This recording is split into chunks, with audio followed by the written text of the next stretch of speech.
नमस्कार मेरे प्यारे दोस्तों, मैं आपका अपना संगतकार। और संगतकार इस कॉन्टेक्स्ट में कि आप अपने उद्देश्य को, आप अपने लक्ष्य को प्राप्त करना चाहते हैं और उस उद्देश्य या लक्ष्य को प्राप्त करने में मैं आपकी कहां कहां पर मदद कर सकता हूं, इसी रूप में यहां पर सहयोगी के रूप में आपके पास यहां पर जितने भी पार्ट हैं उन सारे ही पार्टों से रिलेटेड जितना हो सकता है, चाहे आपके पास इनका यहां पर कंपेडियम प्रस्तुत करना हो या चाहे जो है अपने को यहां पर इनके प्रश्नों को देखना हो ज्यादा से ज्यादा, और मौलिक दृष्टि से किया हुआ सारा का सारा काम आप लोगों के समक्ष जो है वो आता हुआ दिखाई दे रहा है। मैं उम्मीद करता हूं कि यदि मैं आप लोगों के लिए संगतकार के रूप में काम कर रहा हूं तो आप लोग भी जो है वो मेरे कहीं ना कहीं संगतकार के रूप में काम करेंगे। इट मीन्स अगर आपको ये पार्ट यहां पर बहुत बढ़िया लगता हुआ दिखाई देता है तो आप अपने संगी साथियों को, आप अपने ग्रुप में इसको शेयर करें। और इससे रिलेटेड यहां पर किसी प्रकार की इंफॉर्मेशन के लिए एग्जाम@AT का ऐप जो है आप डाउनलोड कर सकते हैं और उस पर वहां पर आपको नोट्स और आदि प्रकार की चीजें मिलती हुई दिखाई देगी। इसी संदर्भ में जब अगर हम यहां से आगे की तरफ बढ़ते हैं तो आज का अपना एक प्यारा सा पाठ है जिसका नाम है यहां पर पंच परमेश्वर। कौन ऐसा व्यक्ति होगा, कौन ऐसा अध्यापक गण होगा, कौन ऐसा जो है परीक्षार्थी है जो टीचर बनना चाहता है और ऐसा मान करके चले ये पंच परमेश्वर कहानी उन्होंने नहीं पढ़ी। आमतौर पर हम ये मान करके चलते हैं कि आप सभी लोगों ने पंच परमेश्वर को बहुत अच्छे से पढ़ा होगा और आपके पास जानकारी है। इसीलिए मैं इसका जो कंपेडियम मैंने बनाया है वो बहुत जिस्ट शब्द में, जिसकी सहायता से आपको यहां पर समझ में आ जाए कि हां इस पूरे पाठ का एक आभा मंडल क्या हो सकता है। इसी आभा मंडल के संदर्भ में इससे रिलेटेड जो है वो 64 क्वेश्चंस की धुआंधार तरीके से प्रैक्टिस कर लेंगे ताकि हमने जो पार्ट पढ़ा है उस पार्ट को कैसे और किस रूप में एग्जामिनर हमारे सामने प्रस्तुत कर सकता है वो सारी की सारी बातें आपके पास आती हुई दिखाई देगी। इस पिक्चर की सहायता से हमको यहां पर यह समझ में आता हुआ दिखाई देता है कि बेसिकली दो लोगों की इसमें यहां पर एक महत्वपूर्ण भूमिका है। एक का नाम है आपके पास जुम्मन शेख, दूसरे का जो नाम आता हुआ दिखाई देता है वो है अलगू चौधरी। और एक बार ऐसी आवश्यकता बढ़ती है कि जुम्मन शेख के लिए पंचायत बैठती है, दूसरी बार यहां पर अलगू चौधरी के लिए पंचायत बैठती है और दोनों ही एक दूसरे की इसमें यहां पर पंच होते हैं। और फिर न्याय, सत्यनिष्ठा को कैसे जो है यहां पर इस पूरी कहानी में ऊपर की तरफ रखा गया है, इसका बहुत शानदार तरीके से यहां पर चित्रण किया गया है ना। तो ये आपके पास यहां पर है कि एक पेड़ के नीचे पंचायत बैठी हुई दिखाई दे रही है। अब आपको अनुमान लगाना है कि ये पंचायत जुम्मन शेख के लिए बैठी हुई है या फिर ये पंचायत अलगू चौधरी के लिए बैठी हुई है। जुम्मन शेख के लिए पंचायत क्यों बैठी थी वो आपको पता है कि बेसिकली यहां पर खालाजान के द्वारा जब उनको यहां पर जमीन नाम पे कर दी जाती है, जमीन का जो है वो दान पत्र वहां पर दे दिया जाता है और उसके बावजूद वो उनको वहां पर वचन देता है कि जब तक आप जिएंगे तब तक आपकी देखभाल और आपका खर्चा पानी हम उठाते रहेंगे, लेकिन बाद में बदल जाता है, पंचायत कॉल करनी पड़ती है। उसी प्रकार से यहां पर अलगू चौधरी के लिए क्यों ये कॉन्सेप्ट आता हुआ दिखाई दिया, क्यों उनके लिए पंचायत को बुलाना पड़ा, तो आप सबको ये पता है कि अलगू के पास बेसिकली दो बैल थे, उसमें से एक बैल की मृत्यु हो जाती है और एक बैल जो है वो बेचता है और जिस व्यक्ति को बेचता है उसका ये कहना होता है कि हम इसके पैसे थोड़े दिन में दे देंगे और बात ये होती हुई दिखाई दी कि थोड़े दिन में देता नहीं, वो उससे जी भर के बिना खिलाए पिलाए जो है उससे मेहनत करवाता रहता है और एक दिन वो बैल मर जाता है, वो सामने वाला व्यक्ति पैसे देने से मना कर देता है। तब यहां पर अलगू चौधरी के लिए पंचायत बैठती हुई दिखाई देती है। तो ये इस कहानी का पूरा मर्म जो है। अब यहां पर ऐसी स्थिति में सत्यनिष्ठा का पालन, नैतिकता का पालन करते हुए सब सारी चीजों से इनको ऊपर रख करके कैसे जो है जब हम यहां पर पंच परमेश्वर, ध्यान देना, पंच परमेश्वर मतलब पंच ही ईश्वर है, पंच ही भगवान है और भगवान के मुख से जो कोई अगर बात निकल गई उसको फिर यहां पर मानना होता है। ये उस समय की तात्कालिक स्थिति के बारे में मुंशी प्रेमचंद साहब अपने को यहां पर बताते हुए दिखाई देते हैं। ठीक है, तो चलते हैं यहां से अपन आगे की तरफ। मुंशी प्रेमचंद साहब की अगर बात करें उनकी रचना को लेकर के या मुंशी प्रेमचंद से रिलेटेड कुछ बेसिक बातें में अपन यहां पर क्या देखते हैं, तो सबसे पहले हम ये देखते हैं कि ये जो भी हमारा यहां पर कवि होता है, जो लेखक होता है, इस कवि की बात करें या लेखक की बात करें तो इनका परिचय देखना पड़ता है। जब परिचय देखते हैं तो यहां पर अपने पास जो बात आती हुई दिखाई देती है वो इसमें यहां पर क्या है, तो आंसर यहां पर कि इनका जन्म कब होता है। तो जन्म को अगर याद रखने का बहुत इजी गोइंग टास्क है कि जिस व्यक्ति के जन्म दिवस के उपलक्ष्य में आप शिक्षक दिवस मनाते हो 5 सितंबर 1888 को। तो यहां पर ये 1888 इट मींस आपके पास यहां पर सर्वपल्ली राधाकृष्णन साहब की बात की जाए तो उनसे 8 साल पहले। कहने का मतलब आपके पास है यहां पर कि इनका जन्म वर्ष क्या है, तो इनका जन्म वर्ष है सन 1880। कहां पर इनका जन्म होता है, तो लमही गांव में इनका जन्म होता है। और ये लमही गांव कहां पर आता हुआ दिखाई देता है, तो उसका आंसर आपके पास है उत्तर प्रदेश। फिर जब यहां से इसमें आगे की तरफ चलते हैं तो इनका जो देहांत है या इनका निधन कब होता है, तो उसके लिए अपने पास पॉइंट क्या है, तो इनका देहांत होता है सन 1936 में। अगर वैसे देखा जाए तो इसमें ऐसा मालूम पड़ता है कि बेसिकली बहुत लंबा समय जो है वो बहुत लंबा जो है इनका जीवन गया है, ऐसा नहीं लगता इसमें। इस पार्ट में यहां पर 1936 इट मींस यहां पर 20 और 36-56 ईयर के आसपास का टाइम पीरियड हमको लगता है कि इनका पूरा जीवन काल रहा है। फिर यहां से इसमें आगे की तरफ अगर बढ़ते हैं तो इनके पिताजी के नाम को अगर अपने को लगता है कि हाँ हमको याद होना चाहिए, तो इनके पिताजी का नाम था अजायब लाल, है ना। पिताजी का नाम क्या था यहां पर, अजायब लाल, अजायब लाल। और अगर अपन यहां पर देखें तो ऐसा था मुंशी अजायब लाल, इनके पिताजी का नाम। फिर यहां पर माताजी की जब अगर अपन बात करते हैं, माताजी का नाम क्या है, तो माताजी का नाम था इनकी आनंदी देवी। ये आप सब लोगों को कहीं ना कहीं आपने फैक्चुअल इंफॉर्मेशन के रूप में याद कर रखी है। बिल्कुल बिल्कुल यहां पर जैसे शुभम ने बताया कि हमने जो है ये पहले से याद कर रखा है कि इनकी माताजी का नाम क्या है। फिर यहां पर आगे की तरफ इनकी शिक्षा दीक्षा की तरफ अगर बढ़ते हैं तो बात आती है इनकी प्रारंभिक शिक्षा की। तो ऐसा है कि प्रारंभिक शिक्षा इन्होंने कहां पर की, तो गांव में ही जो मदरसा था उस मदरसे के अंतर्गत यहां पर ये जाते थे और पूरा पढ़ाई लिखाई का इन्होंने यहां पर काम किया। मदरसों के अंतर्गत इन्होंने प्रारंभिक पढ़ाई लिखाई की। लेकिन बात यह आती हुई दिखाई दी कि इन्होंने जो 10th की जो परीक्षा है वो कौन से कॉलेज से पास की है, तो उसका उत्तर जाता है अपने पास यहां पर Queen's college Banaras. Queen's college Banaras से ये 10th की एग्जाम यहां पर पास करते हैं। बाई चांस अगर अपने को ये याद रखना हो तो अपन इसमें यहां पर याद रख सकते हैं।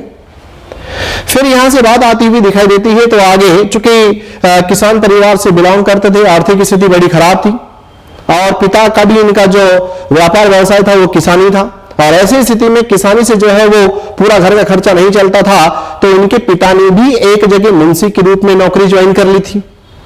फिर यहां पर ये भी जो है अपने नौकरी जो है स्टार्ट करते हैं, और उनको नौकरी के रूप में कितना मासिक पगार मिलती थी, तो उत्तर आता हुआ दिखाई देता है कि 18 रुपए पर जो है इन्होंने अपनी नौकरी प्रारंभ की। मासिक जो इनकी सैलरी थी वो थी 18 रुपए। फिर यहां से जब इसमें आगे की तरफ अगर बढ़ते हैं तो पॉइंट अपने पास ये आता है कि सन 1921 का एक ऐसा टाइम पीरियड जब इस 1921 में महात्मा गांधी जी जो है, महात्मा गांधी जी का आगमन होता है कहां पर, तो आंसर आया इसमें यहां पर इलाहाबाद में। और इलाहाबाद में जब इनका आगमन होता है तो इसी समय यहां पर इन्होंने सरकारी नौकरी से त्याग पत्र दे दिया। जो इनको नौकरी मिली हुई थी 18 रुपए मासिक वाली, उसको यहां पर त्याग पत्र दे दिया। कब, तो आंसर आता है 1921 में, जिस समय महात्मा गांधी जी इलाहाबाद आए थे उस समय उन्होंने इसको यहां पर त्याग पत्र दे दिया। इन सब बातों के मध्य अपने पास एक पॉइंट ये बनता है इसमें कि मुंशी प्रेमचंद जो अपने पास यहां पर जो नाम आता है, तो ये प्रेमचंद का जो वास्तविक नाम है, रियल नाम है, वो क्या है, तब अपने पास यहां पर आता है कि रियल नाम की जब अगर अपन बात करें तो वो है आपके पास यहां पर धनपत राय श्रीवास्तव। धनपत राय श्रीवास्तव के रूप में जो है इनका यहां पर मूल नाम अपने को आता हुआ दिखाई देता है, या इनका मूल नाम है धनपत राय श्रीवास्तव। पर आपको इसमें यहां पर पता होगा कि ये जो है नवाब राय के भी नाम से जाने जाते हैं। प्रारंभ में ऐसा माना जाता है कि जब इन्होंने अपनी रचनाओं को लिखना स्टार्ट किया था, प्रारंभ किया था और उर्दू में लिखना जब स्टार्ट किया था, चूंकि प्रारंभिक शिक्षा ही उर्दू से हुई तो उर्दू का बहुत इन पर इफेक्ट था, प्रभाव था, तो उस समय यहां पर इन्होंने नवाब राय के नाम से लिखना प्रारंभ किया। अब नवाब राय के नाम से लिखना यहां पर प्रारंभ किया। फिर उसके बाद में आपने कहीं कहीं पर यह भी सुना है कि इन्हें हम यहां पर उपन्यास सम्राट के नाम से भी जाने जाते हैं। इसका मतलब है कि आप किसी को उपन्यासों का राजा कह दो, आप किसी को जो है नॉवेल का किंग कह दो, तो इसका मतलब है कि नॉवेल किंग कहने के पीछे कोई ना कोई तो लॉजिक रहा होगा, तभी तो आप यहां पर इनको उपन्यास सम्राट के रूप में जानते और पहचानते हैं। फिर यहां से इसमें आगे की तरफ अगर बात करते हैं तो कहते हैं कि इनके जो उपन्यास का जो लेखन का जो समय था, उस उपन्यास के लेखन को हिंदी साहित्य के इतिहास में हिंदी साहित्य के इतिहास में हम यहां पर जिस युग के नाम से जानते हैं वो क्या कहलाता है, तो वो कहलाता है आपके पास यहां पर प्रेमचंद युग। ठीक है, तो ये अपने पास यहां पर मुंशी प्रेमचंद से रिलेटेड जो एक बेसिक इंफॉर्मेशन आप लोगों को देना था वो दे दिया। इसके अलावा एक पॉइंट और कि जैसे अगर अपन यहां पर बात करते हैं इनका जो पहला कहानी संग्रह प्रकाशित हुआ था, तो उस कहानी संग्रह जो पहला वाला प्रकाशित हुआ था तो उसका नाम क्या था, तो उसका नाम आता हुआ दिखाता है सोजे वतन। सोजे वतन जो है इनका पहला कहानी संग्रह था जो प्रकाशित होता हुआ दिखाई दिया।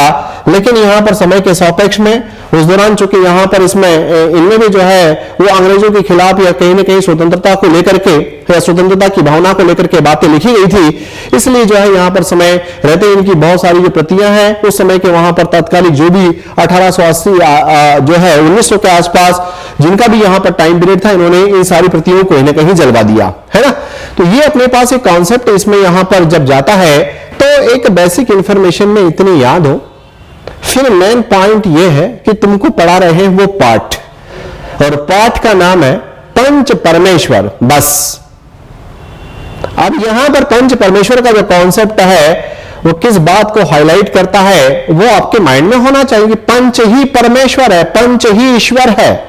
उनके मुख से निकली हुई बात ईश्वर के मुख से निकली हुई बात मानी जाएगी, चाहे फिर यहां पर जुम्मन शेख और अलगू चौधरी की कितनी ही बढ़िया दोस्ती क्यों ना हो। लेकिन यहां पर वो दोस्ती से परे होकर के जिस बात को लेकर के डिसीजन दिया जाएगा वो डिसीजन यहां पर क्या होगा कि न्याय क्या है, सत्य क्या है, नैतिकता क्या है, सत्यनिष्ठा क्या है, उस बातों को लेकर के यहां पर इसमें निर्णय आते हैं। इस कहानी से हमें यही शिक्षा मिलती हुई दिखाई देती है कि कहीं पर कैसे भी नातेदारी रिश्तेदारी क्यों न हो, लेकिन जब न्यायाधीश के रूप में आपको पंच परमेश्वर के रूप में आपको सरपंच बना करके न्याय जब सुनाने के लिए कहा जाएगा, भले ही फिर आपका सगा संबंधी क्यों न हो, जब आप बैठे हो इसका मतलब है कि आप एक ईश्वर की कुर्सी के कॉन्टेक्स्ट में आप वहां से अपनी बात बताने का प्रयास कर रहे हैं, तो आपको न्याय वो देना है जो आमतौर पर ऊपर वाला करता है। ये पाठ का अगर मर्म समझ में आता है तो इसके हर एक प्रश्न अपने को यहां पर बढ़िया तरीके से समझ में आते हुए दिखाई देंगे। फिर भी ये सोचा इसमें कि यहां पर आपको जो सारांश होता है वो थोड़ा सा इसमें पता हो। यह कहानी पंच परमेश्वर प्रेमचंद द्वारा लिखी गई है, अपन सब जानते हैं। धनपत राय श्रीवास्तव के द्वारा लिखी गई है, नवाब राय के द्वारा लिखी गई है, उपन्यास सम्राट जिन्हें हम यहां पर कहते हैं उनके द्वारा लिखी गई है। यहां पर बेसिकली वो है जिस्ट का जो पॉइंट चालू होता है वो होता है दोस्ती से। यहां पर जो खेल था वो खेल आपके पास यहां पर किसका आता है, तो आंसर इसमें यहां पर दोस्ती का। किसकी? जुम्मन शेख और अलगू चौधरी की। फिर पॉइंट अपने पास यहां पर आता है कि दोस्ती के मध्य कभी कभी ऐसी स्थिति हो जाती है कि एक दूसरे के जो है संदर्भ में वहां पर न्याय देने के लिए इनको खुद को ही सरपंच बना दिया जाता है। दोनों मैटर क्या थे मैंने प्रारंभ में डिस्कस दिए। तब वहां पर न्याय जब अगर आप दोगे तो न्याय पर जो है वो आपको दोस्ती हावी होगी, या फिर जब आप ईश्वर के मुख से निकली हुई जो बातें होती है सत्यनिष्ठा उस पर आधारित होगा। तो यहां पर है कि दोनों जो है एक दूसरे से यहां पर जिस समय भी इनको न्याय देने की बात आती है दोनों ही कॉन्टेक्स्ट में सत्यनिष्ठा का पालन होता हुआ दिखाई देता है। क्योंकि पहले किसको न्याय की जरूरत पड़ती है इस कहानी में, तो जुम्मन शेख को जरूरत पड़ती है जो वो खाला से अपनी जो खाला की जो जमीन जायदाद होती है वो उसको अपने नाम करवा लेता है, दान पत्र के रूप में ले लेता है। तब वहां पर जब पंचायत बिठाई जाती है तब उस समय अलगू चौधरी को सरपंच बनाया जाता है, और अलगू चौधरी खाला के संदर्भ में जब डिसीजन दे देते हैं तब यहां पर इनके मध्य जो है वो फिर खटास आ जाती है और बस केवल एक नाम मात्र की इनकी दोस्ती रह जाती है। और कुछ समय पश्चात यहां पर यही होता है कि अलगू को न्याय की जरूरत पड़ती है जब वो किसी को बेल भेज देता है, और बेल का जब पैसा नहीं देता तब ऐसी स्थिति में फिर वहां पर जुम्मन को सरपंच बनाया जाता है। तब लोगों को लग रहा था कि जुम्मन जैसे ही सरपंच बना बोले बस अब इससे यहां पर बदला लेगा, लेकिन नहीं, जब वो न्याय की कुर्सी पर बैठा तो उन्होंने वही डिसीजन दिया जो यहां पर एक ईश्वरीय डिसीजन होता है, और वो डिसीजन किसके पक्ष में गया, तो आंसर आता हुआ दिखाई दिया अलगू के पक्ष में, क्योंकि जो सामने वाला जो समझू साहू था वो उनको पैसा नहीं दे रहा था। ठीक है, चलते हैं यहां से इसमें आगे की तरफ। आगे इसमें यहां पर अपने पास है और कि मुख्य कथा इसमें क्या है, तो जुम्मन शेख और अलगू चौधरी गहरे मित्र थे, दोनों एक दूसरे पर अटूट विश्वास रखते थे। और विश्वास इतना कि यदि मान लो जुम्मन शेख को हज की यात्रा पर जाना है तो घर यहां पर दे जाएंगे। किसको? बोले अलगू चौधरी आप ही संभालो। जब अलगू चौधरी यदि किसी काम के लिए अपने वहां से बाहर जा रहे हैं तो बोले जुम्मन तुम ही हमारा घर संभालना। इतनी गहरी दोस्ती थी। जुम्मन की बड़ी खाला ने अपनी जमीन, जुम्मन की बड़ी खाला ने अपनी जमीन उसके नाम कर दी, लेकिन जुम्मन और उसकी पत्नी ने उसे ठीक से नहीं रखा। तंग आकर खाला ने पंचायत बुलाने का निर्णय लिया। पहले खाला को लगा कि नहीं, जुम्मन शेख जो है मैं जब तक जीऊंगी तब तक मुझे रोटी पानी दाल देता रहेगा, लेकिन बाद में ये दोनों बदल गए। जब तक नहीं दिया तब तक तो इतनी मीठी मीठी बातें और रोज जो है हलवा पूरी खाला के लिए लाते थे ये। लेकिन जैसे ही यहां पर दान पत्र पर सिग्नेचर हुआ, हस्ताक्षर हुआ, उसके बाद में दोनों का व्यवहार पलटने लगा।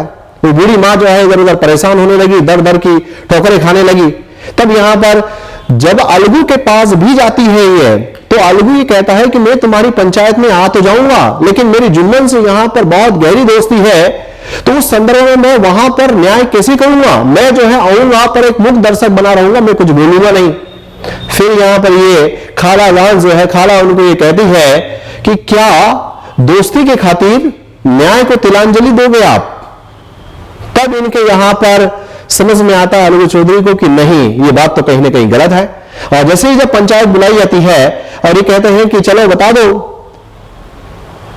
किसे यहां पर इस पंचायत का सरपंच बनाना है, जुम्मन वाले मैटर में, खाला वाले मैटर में, तो कहते हैं कि अलगू। अब यहां पर जुम्मन को लगने लगा कि अरे अलगू मेरा दोस्त इस पंचायत का यहां पर सरपंच बन गया, और अगर ये सरपंच बन गया तो मेरे पक्ष में निर्णय देगा। लेकिन यहां पर उन्होंने सत्यनिष्ठा का, न्याय का पालन करते हुए खाला के पक्ष में निर्णय दिया। फिर यहां से इसमें आगे की तरफ बढ़ते हैं। पंचायत में अलगू चौधरी को सरपंच बनाया गया है ना। अलगू पहले झिझक रहे थे क्योंकि जुम्मन उनका मित्र था, लेकिन अंततः उन्होंने सत्य और न्याय का पक्ष लिया और फैसला खाला के हक में दिया। न्याय का, सत्य का दामन थामे रखो, जिंदगी में कभी पीछे आने वाले नहीं होंगे। इससे जुम्मन को बहुत बुरा लगा और दोनों मित्रों में दरार आ गई। इतनी गहरी दोस्ती, दरार आ गई किस बात के लिए? कि अलगू चौधरी ने सत्य का, न्याय का साथ दे दिया। जुम्मन क्या चाहता था? जुम्मन ये चाहता था कि अलगू जो है मेरा पक्ष में यहां पर फैसला सुनाए और मुझे इस खाला को जो है यहां पर कुछ रोटी दाना पानी देने की आवश्यकता न पड़े। लेकिन उन्होंने जो वहां पर जो सत्य था, वो सत्य का सहारा लिया। यही तो आपको पढ़ा रहे, इसी की तो आपको समझदारी यहां पर की जाती है। मतलब इसे ऐसा लगता है कभी कभी कि ये जो हिंदी वाला जो टाइटल है, इसको यूं ही लेते हैं, अरे बोले हिंदी, अरे इसमें यहां पर कितने शानदार वाले चैप्टर मानना पड़ेगा। ये धन्य लोगों को जिन्होंने कितनी प्यारी बातें बताई है। लेकिन तुम, हम जब बच्चों में कक्ष में सामने अगर जाते हैं तो क्या इस प्रकार की बातें बताने में उनको सक्षम है? या केवल पाठ को रटवाने के लिए हम वहां पर गए? अगर पाठ को रटवाने के लिए गए तो फिर आपका टीचर बनने का कोई सेंस नहीं रह जाता। चलते हैं आगे। कुछ समय बाद अलगू की भी पंचायत हुई। अलगू की पंचायत इसीलिए इन्होंने समझू साहू को बैल बेचा था। बैल के पैसे न आने पर अलगू को भी पंचायत बुलानी पड़ी, जिसमें जुम्मन सरपंच बने। अब यहां पर लोगों को लगने लगा कि अरे जुम्मन और अलगू की तो अब यहां पर दुश्मनी हो गई है, और अब अलगू को पंचायत की जरूरत पड़ी और सरपंच जुम्मन को बना दिया। अब जुम्मन जो है इससे बदला ले लेगा। लेकिन जुम्मन भी पहले तो सोच ऐसा ही रहा था कि मैं इससे बदला लूंगा, लेकिन जब न्याय की कुर्सी पर बैठा, जब सत्य की कुर्सी पर बैठा, जब सत्य निष्ठा का पालन करते हुए अपने आप को आगे बढ़ाने का प्रयास किया, तब उन्होंने वहां पर भी, ऐसा नहीं है कि वो समझू साहू जो बैल ले गया था और जानबूझ करके वो बैल तो उसके पास मरा था, लेकिन यहां पर अलगू को न पैसे दे रहा था। तब यहां पर जुम्मन ने जब फैसला सुनाया तो अलगू के संदर्भ में यहां पर फैसला सुनाया। लोग जो है देखते रहे, बस यही है इस पाठ का मर्म, क्या? इंटीग्रिटी, सत्यनिष्ठा। अब जुम्मन के पास बदला लेने का मौका था, लेकिन जब उन्होंने सरपंच की गद्दी संभाली तो निष्पक्ष निर्णय दिया, सत्य का पालन करते हुए, न्याय का पालन करते हुए निर्णय दिया। और न्याय क्या था? अलगू को पैसे दिए जाए साहू के द्वारा। इस प्रकार दोनों को एहसास हुआ कि न्याय करना सबसे बड़ा धर्म है और उनकी दोस्ती फिर से गहरी हो गई। पहले बीच में पहले दोस्ती अच्छी, फिर यहां पर दोस्ती टूटी, फिर दोस्ती जो है वो यहां पर वापस गहरी हो गई, क्योंकि दोनों ने ही अपने न्याय का पालन किया, अपने सत्य निष्ठा का पालन किया। यही तो चाहिए समाज में, इसी की आवश्यकता है ना। तो इस प्रकार की बातें लास्ट पॉइंट शिक्षा के रूप में इस कहानी से हमें यह सीख मिलती है, शिक्षा मिलती है कि न्याय सबसे ऊपर होता है, चाहे कोई कितना भी करीबी क्यों न हो। जब व्यक्ति न्यायाधीश बनता है जब न्यायाधीश बनता है, जब यहां तो हालांकि न्यायाधीश नहीं बना, यहां जब वो पंचायत बुलाते हैं पेड़ के नीचे, तो उस समय वहां पर संध्या के समय, जो शाम का समय होता है, पंचायत बुलाते हैं, तो वहां पर सब सारे पंच इकट्ठे होते हैं, तो उसमें से किसी एक को सरपंच बनाते हैं। जब व्यक्ति न्यायाधीश बनता है तो उसे निष्पक्ष होकर सत्य का साथ देना चाहिए, और यदि अगर आपने सत्य का साथ दे दिया तो फिर ये मान करके चलिए कि आप इस सत्य निष्ठा की, आप इस न्याय की एक साक्षात मूर्ति के रूप में देखे जाएंगे, और जगह जगह आपकी चर्चा होगी कि नहीं ऐसा ही होना चाहिए।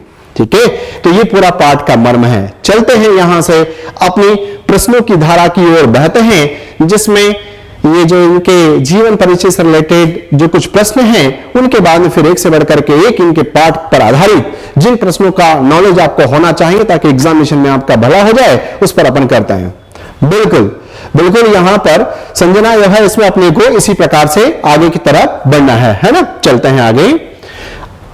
सबसे पहला पॉइंट, प्रश्न नंबर 1। ऐसे प्रश्न आते हैं सब सही कर जाएंगे, आपको लग रहा है बिल्कुल सही है। प्रेमचंद का मूल नाम क्या है? नवाब राय। नवाब राय नाम तो है लेकिन मूल नाम नहीं है। फिर यहां पर बात आया कि जनपद राय श्रीवास्तव। यस, ओहो, यहां पर गायत्री ने इसका उत्तर दिया जनपद राय श्रीवास्तव, गायत्री देवी। यहां इसका उत्तर होगा धनपत राय श्रीवास्तव। जरा सा अंतर है इसमें, ये पीछे की तरफ आइडियोलॉजी में थोड़ा सा पैसेंस होकर के प्रश्नों को पढ़ें और फिर इसका उत्तर लगाएं। यहां पर धनपत राय श्रीवास्तव, प्रेमशंकर राय आंसर नहीं, मूल नाम इनका क्या था? धनपत राय श्रीवास्तव। ठीक है, तो इसका उत्तर आपके पास यहां पर जाएगा सी। नेक्स्ट पॉइंट, प्रेमचंद का जन्म किस स्थान पर हुआ था? ए बनारस, बी लमही उत्तर प्रदेश, सी इलाहाबाद और डी गोरखपुर। बिल्कुल सही जवाब। सभी लोगों ने इसका यहां पर उत्तर दिया है कि इसका उत्तर जाएगा वो है लमही। लमही उत्तर प्रदेश जो है इसका उत्तर यहां पर जाएगा। बिल्कुल सही जवाब है आप सब लोगों का। नेक्स्ट पॉइंट इसमें यहां पर आगे की तरफ बढ़े तो प्रेमचंद की प्रारंभिक शिक्षा कहां हुई है? ए बनारस के क्वींस कॉलेज में, बी गांव के मदरसे में, सी इलाहाबाद विश्वविद्यालय में, डी लखनऊ के कृषि विद्यालय में।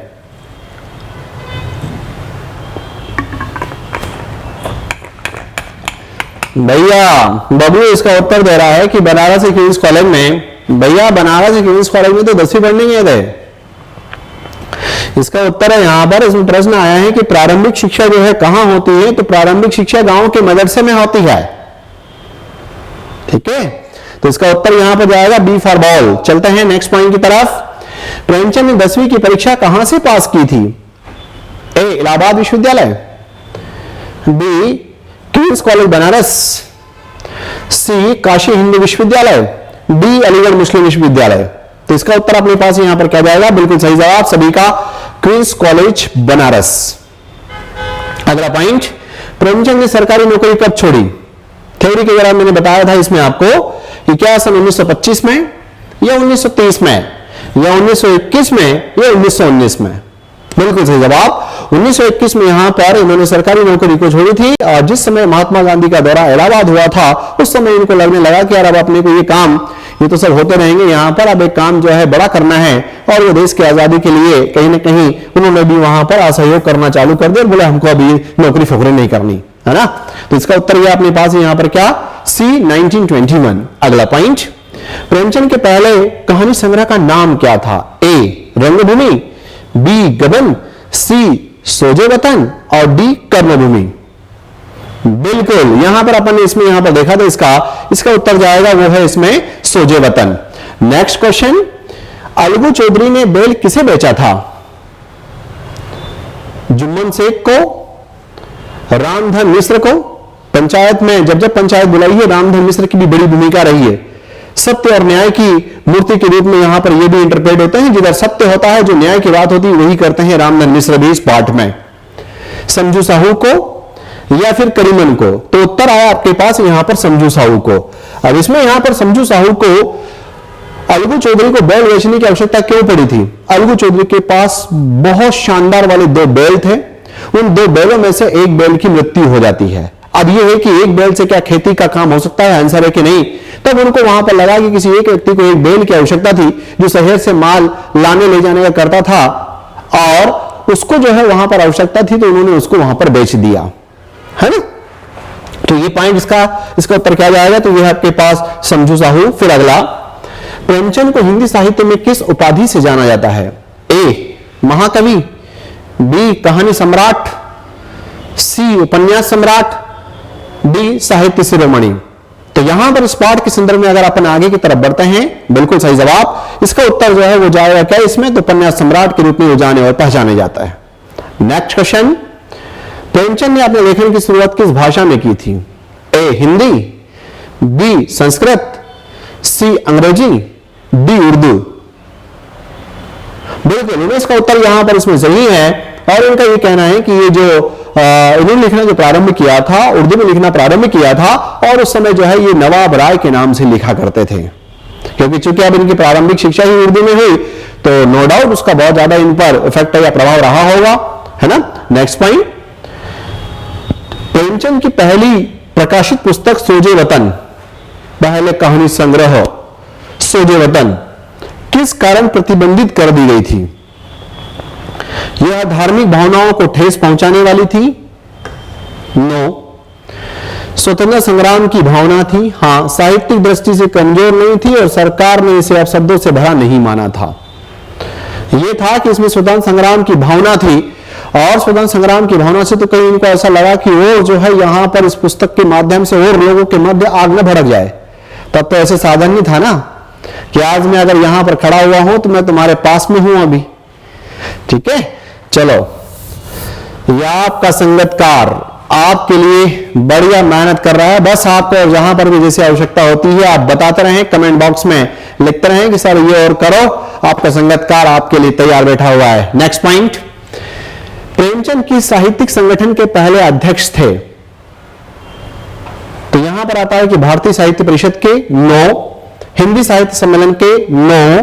प्रगतिशील लेखक संघ के, यस। भारतीय लेखक संघ के, नो। प्रगतिशील लेखक संघ बना था उस समय, तो प्रगतिशील लेखक संघ जब बना तो इनको यहां पर उसके पहले अध्यक्ष के रूप में इनको प्रेमचंद साहब को, धनपत राय श्रीवास्तव साहब को या नवाब राय साहब को या उपन्यास सम्राट साहब को ये कहा कि आप प्रगतिशील लेखक संघ के आप अध्यक्ष रहेंगे, और पहले अध्यक्ष का जो है उस कुर्सी को संभालने का मौका इनको मिलता हुआ दिखाई देता है। नेक्स्ट पॉइंट, प्रेमचंद ने किस साहित्यकार की कहानियों का अनुवाद किया था? एक पॉइंट ये भी है अपने इसमें यहां पर, तो जयशंकर प्रसाद ने महादेवी वर्मा की, रविन्द्रनाथ टैगोर की या सुभद्रा कुमारी चौहान की। तो बेसिकली ये जो है शुरुआत में जब ये लिखा करते थे उस समय वहां पर जो हमारे रविन्द्रनाथ टैगोर साहब थे इनकी भी रचनाओं का, साहित्यिक कहानियों का ये अनुवाद किया करते थे। रविन्द्रनाथ टैगोर, रविन्द्रनाथ ठाकुर की कहानियों का, है ना। बिल्कुल याद रखना, बिल्कुल उमा आपका जो है उत्तर इसमें यहां पर 100% सही है। चलते हैं नेक्स्ट पॉइंट, अगला पॉइंट, प्रेमचंद के साहित्यिक युग को हिंदी साहित्य में किस नाम से जाना जाता है? ए द्विवेदी युग, बी भक्ति काल, सी आधुनिक युग, डी प्रेमचंद युग। बिल्कुल सही जवाब, सभी का सही उत्तर है इसमें। यहां पर जाएगा अपने पास आंसर क्या है, तो यह है इसमें प्रेमचंद युग। नेक्स्ट पॉइंट, प्रेमचंद की मृत्यु कब हुई थी? ए 1936, बी 1930, सी 1947 और डी 1929। बिल्कुल सही जवाब, इसका उत्तर है 1936 में, क्योंकि 1880 में इनका जन्म हुआ और लगभग 56 साल के बाद इनका देहांत या निधन होता हुआ दिखाई देता है। तो इसका उत्तर क्या जाएगा, वो है अपने पास 1936। नेक्स्ट क्वेश्चन, प्रेमचंद के लेखन में मुख्य रूप से किस विषय का चित्रण मिलता है? क्या प्रेमचंद अपनी रचनाओं में राजाओं और महलों की कहानियों का चित्रण किया करते थे? कभी नहीं, इस प्रकार का व्यक्तित्व है ही नहीं। क्या पौराणिक कथाएं? कभी नहीं। रोमांटिक प्रेम कहानियां? नहीं। जो आम जनता है और जो आम जनता की जो सामाजिक समस्याएं हैं इनको इन्होंने अपने इसमें जो है यहां पर बहुत धुआंधार तरीके से उभारने का काम किया है ना। तो इसका उत्तर अपने पास यहां पर क्या जाएगा, तो इसका उत्तर गया है वो है इसमें B for ball. Next question, Panch Parmeshwar कहानी के लेखक कौन है? चलो बढ़िया है, कोई बात नहीं, इसमें मुंशी प्रेमचंद साहब, बिल्कुल, क्योंकि अब ये प्रश्न तो जाना पहचाना हो गया। अब यहां से प्रश्नों की धार चालू। पाठ के बिहाव पर अब आपसे यहां पर परीक्षक जो उम्मीद करता है, अब ये तो जो तथ्यात्मक जानकारी थी जो आप लोगों ने इसमें सभी ने यहां पर कहीं ना कहीं बढ़िया उत्तर दिए। इसमें चलते हैं आगे की तरफ। इसमें 17 जुम्मन शेख और अलगू चौधरी के बीच क्या संबंध था? ए, वे रिश्तेदार थे? नहीं। दोनों अलग अलग धर्म के थे? वे बचपन के शत्रु थे? नहीं। वे गहरे मित्र थे? वे व्यापार के साझेदार थे? वे गहरे मित्र थे, वे गहरे दोस्त थे। दोनों का धर्म अलग अलग, लेकिन उसके बावजूद भी यहां पर दोस्ती जो है इनकी जबरदस्त वाली थी। ठीक, बिल्कुल सही जवाब सभी लोगों का। नेक्स्ट पॉइंट, जुम्मन शेख की बूढ़ी खाला ने, जुम्मन शेख की बूढ़ी खाला ने उसे क्या दिया था? ए, एक घोड़ा, बी, अपनी जमीन, सी, एक दुकान, और डी, सोने के आभूषण। नहीं यहां पर घोड़ा दिया, नहीं दी दुकान, और न ही दी इसमें यहां पर सोने के आभूषण। दिया तो क्या था? वो उसका उत्तर जाता है वहां पर अपनी जमीन। नेक्स्ट पॉइंट, बूढ़ी खाला ने पंचायत बुलाने का निर्णय क्यों किया? पहले कहा था कि खाला तुम मेरे नाम पर जमीन कर दो, दान पत्र लिख दो, मैं तुम्हारी बहुत सेवा करूंगा। जब तक खाला ने दान पत्र नहीं लिखा तब तो बहुत धुआंधार तरीके से हलवा पूरी खिलाते रहे दोनों पति पत्नी। लेकिन जैसे ही यहां पर दान पत्र पर हस्ताक्षर हो गए, धीरे धीरे कन्नी काटने लगे और अपेक्षापूर्ण व्यवहार करने लगे। तो इसका उत्तर कि जुम्मन उसे खाना नहीं देता था, जुम्मन और उसकी पत्नी ने उसे ठीक से नहीं रखा, खाला को जुम्मन पर संदेह था, अलगू ने उसे पंचायत बुलाने के लिए कहा। बूढ़ी खाला ने पंचायत बुलाने का निर्णय क्यों किया? जुम्मन और उसकी पत्नी ने उसे ठीक से नहीं रखा, जबकि उसमें वहां पर यह बात थी कि आप जो है वो उसको वहां पर ठीक से रखेंगे, इसलिए उन्होंने वहां पर दान पत्र पर हस्ताक्षर किए थे। तो इसका उत्तर क्या है? आंसर अपने पास बी, बिल्कुल सही जवाब सभी का। नेक्स्ट पॉइंट, जुम्मन की पंचायत, जुम्मन की पंचायत में सरपंच किसे बनाया गया था? मतलब जुम्मन और खाला की जो मैटर था उसमें सरपंच किसे बनाया था? बूढ़ी खाला को? नो, क्योंकि इनके मध्य का तो मैटर था। जुम्मन शेख को? नहीं, जुम्मन की पंचायत में जुम्मन शेख सरपंच नहीं था, है ना। अलगू चौधरी को? यस, गांव के मुखिया को? नो। बस यहीं से फिर वो खटपट वाली जो है दुश्मनी वाली बातें यहां से शुरू होती हुई दिखाई देती है। ठीक है, तो इसका उत्तर आपके पास यहां पर किसको? तो अलगू चौधरी को। और अलगू चौधरी ने जो फैसला दिया था वो फैसला किसके? खाला के संदर्भ में दिया था, क्योंकि न्याय और सत्यनिष्ठा वही था उसमें। ठीक, वीडियो को आप अपने ज्यादा से ज्यादा लोगों के मध्य इसको शेयर करें, अपने को लाभ पहुंचाएं। इस संगतकार का यदि आप लाभ ले पा रहे हैं तो आपके साथी भी नहीं चूकने चाहिए। चलते हैं नेक्स्ट प्रश्न। अलगू ने अपने फैसले में क्या किया? ए, खाला के पक्ष में निर्णय दिया, जुम्मन के पक्ष में निर्णय दिया, कोई निर्णय नहीं लिया, फैसला टाल दिया। अब देखो, प्रश्न नहीं पढ़ा होगा तो आपकी क्या 12 बजेगी।